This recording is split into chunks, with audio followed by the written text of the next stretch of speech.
শহীদ president Ziaur Rahman একদিকে যেমন একজন সৈনিক ছিলেন, বাংলাদেশ স্বাধীনতা ঘোষণা করেছিলেন, তার ঘোষণার মধ্য দিয়েই বাংলাদেশের মানুষ স্বাধীনতা যুদ্ধে মুক্তিযুদ্ধে ঝাঁপিয়ে পড়েছিল।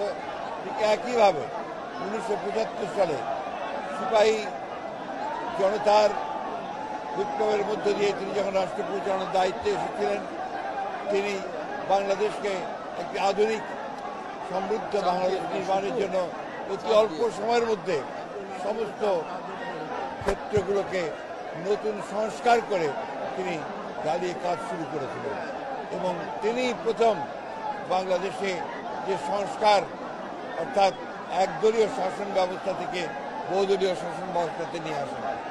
তিনি প্রথম যিনি একটা বদ্ধ অর্থনীতিকে, ভ্রান্ত সমাজতান্ত্রিক চিন্তার যে অর্থনীতি ছিল তার থেকে মুক্ত করে তিনি মুক্ত বাজার অর্থনীতির একটা পরিকল্পনা চালু করেন।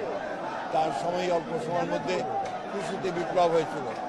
এই মহান নেতা তিনি যে দলকে তৈরি করেছেন, সেই দল আজকে এত বছর পরেও সমস্ত বাধা বিপত্তি উপেক্ষা করে বাংলাদেশের সর্ববৃহৎ রাজনৈতিক দলে পরিণত হয়েছে।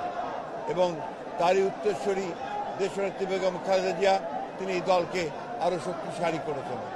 এবং আজকে তিনি অসুস্থ অবস্থায় লন্ডনে আছেন। আমরা তার আরোগ্যের জন্যে, আরোগ্য লাভের জন্য দোয়া করছি।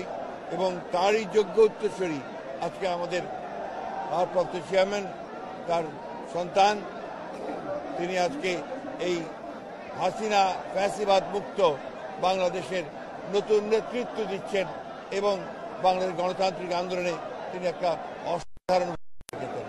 আমরা আজকের এই দিনে আমরা প্রার্থনা করছি যে সকল মানুষের ঐক্য আরো দৃঢ় হোক এবং অতি অল্প সময়ের মধ্যে যেন একটা নির্বাচনের মধ্য দিয়ে আমরা গণতন্ত্রে ফিরে যেতে পারি, সেই ব্যবস্থাটা কায়েম হোক। সকলকে ধন্যবাদ।